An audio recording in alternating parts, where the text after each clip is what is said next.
जम्मू में हो रहे डेमोग्राफिक इन्वेजन और लैंड जिहाद के ऊपर जोर शोर से बात रखेगी भारतीय जनता पार्टी की। मैं नहीं बढ़ गया वो असेंबली में तो वो हर जगह मैंने बढ़ाना बढ़ गया वो असेंबली में तो वो हर जगह बढ़ाए मैंने बढ़ाना। एनसी की तरफ से उमर अब्दुल्ला द्वारा कहा गया कि वह जो है वक्फ बिल को जो बाहर सदन के उठाते रहेंगे। कल जिस प्रकार से पत्रकारों से बातचीत कर रहे थे वहीं लैंड जिहाद को लेके अब भारतीय जनता पार्टी ने भी अपना स्टैंड क्लियर कर लिया। उन्होंने कहा कि जम्मू प्रांत और जम्मू संभाग में जिस प्रकार से डेमोग्राफिक इन्वेजन हो रहा है इसका ऊपर जो है ज़्यादा कंसर्न रहेगा भारतीय जनता पार्टी का और इसको रोकने का प्रयास किया जाएगा। क्या कुछ कहते हैं leader of opposition Sunil Sharma. 3 रोज़ जो है भारी हंगामा देखा, लेकिन उमर अब्दुल्ला साहब एक आते हैं और एक बड़ा अच्छा सा शॉट खेल के चले जाते हैं कि कहते हैं कि पीडीपी और बीजेपी करंट टर्माइल के जो हैं जिम्मेवार हैं। टर्माइल तो है नहीं। टर्माइल तब हुआ जब उमर अब्दुल्ला साहब, आपके वालिद साहब लंदन भागे थे। वो जम्मू कश्मीर के इतिहास का सबसे बड़ा टर्माइल है। टर्माइल वो है जब आपने कश्मीरी पंडितों को कश्मीर से खाली करवाया। टर्माइल वो है जब 2010 में आपके द्वारा 125 किलिंग्स हुई जम्मू कश्मीर में।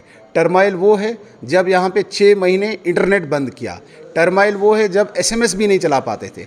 टर्माइल वो है जब आपकी सरकार के द्वारा काजीकुंड से लेके कश्मीर में 24 जगह नीचे उतार के सिविलियंस को कार्ड चेक किए जाते थे। आज टर्माइल नहीं है।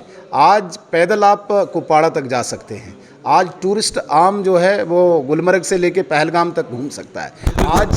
आज स्कूल खुले हैं, आज दुकानें खुली है, आज कोई हड़ताल नहीं होती, आज कोई कैलेंडर नहीं चलता। आज आपकी सरकार की तरह इन हुर्रियत वालों के दरवाज़ों पे मिनिस्टर नहीं जाते हैं। तो टर्माइल किसे कहते हैं? ये तो शांति है।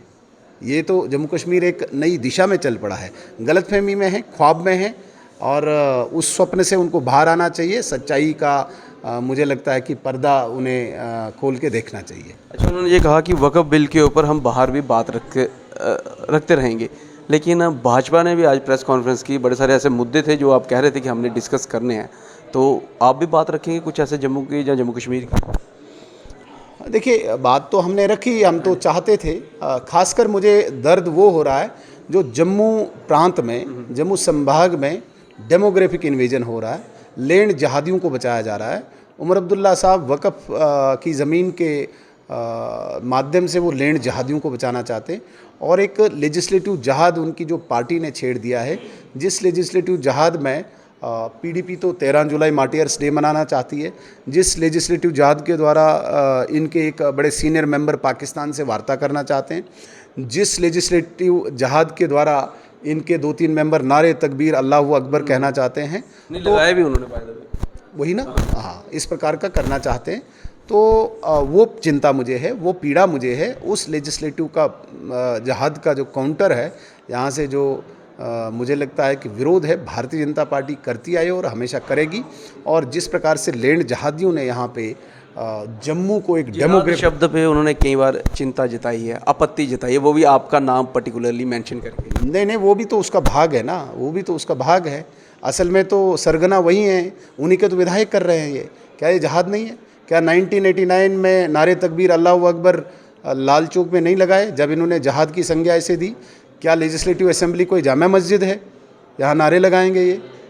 ये नमाज़ पढ़ने की जगह है, यहाँ अंदर नारे लगा के नमाज़ पढ़ने की कोशिश करेंगे?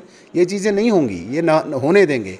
और जम्मू संभाग में जिस प्रकार से आपने बोला चिंता डेमोग्राफिक चेंज की, जो एनक्रोचमेंट लगातार बढ़ रही है यहाँ पे, जिस वजह से यहाँ पे टेररिज्म की घटनाएं घटित हो रही है, चाहे हमारे पहाड़ी क्षेत्र में, चाहे हमारे सीमावर्ती क्षेत्र में, उसके लिए भारतीय जनता पार्टी चिंतित है और हम इसका समाधान भी करेंगे। डेली वेजेस को आपने एक बड़ा आश्वासन भी दिया कि हम आपके साथ हैं, असेंबली में भी और रोड पे भी। हालांकि उसके ऊपर कोई नतीजा नहीं आया। अब क्या रोड मैप है? डेली वेजर्स की सबसे बड़ी बदकिस्मती है कि डबल इंजन की सरकार नहीं आई, वरना उनको न विधानसभा में चलाने की आवश्यकता होती कि विधायक को, न ही सड़कों पे डेली वेजर्स को आना होता। ये बदकिस्मती है। रोड मैप तो हम उनकी आवाज़ हैं इस वक्त। अगर उन्होंने नहीं, मैं कहता हूँ जम्मू कश्मीर की जनता ने कुछ और स्थान दिया होता, तो जिस प्रकार से रेखा गुप्ता ने, जो हमारी मुख्यमंत्री दिल्ली की हैं, तुरंत उन्होंने 2500 रुपया महिलाओं को पेंशन लगा के सिद्ध कर दिया कि हम अपना वादा दिनों में पूरा करते हैं। जिस प्रकार से नायब सिंह जी ने वहाँ हरियाणा में अपने वादे पूरे करके स्पष्ट कर दिया कि हम इंस्टेंट एक्शन करते हैं, उसी प्रकार से भारतीय जनता पार्टी ने भी अभी तक डेली वेजर्स का मसला हल किया होता।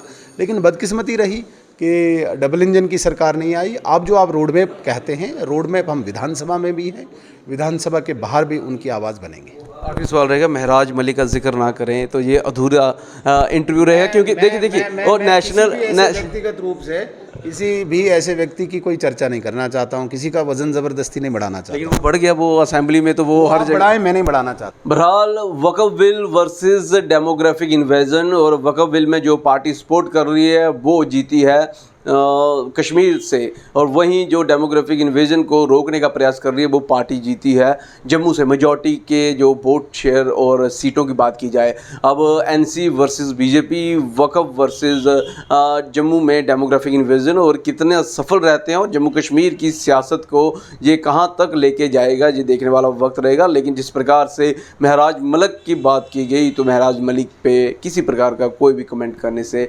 बचते हुए दिखे leader of opposition Sunil Sharma. इस सारी डेवलपमेंट को आप कैसे देखते हैं, अपनी वैल्यूएबल कमेंट सेक्शन में जरूर रखिएगा। देखते रहें greater Jammu. Camera person Amit Singh के साथ मैं पंकज खजूरिया। जय हिंद।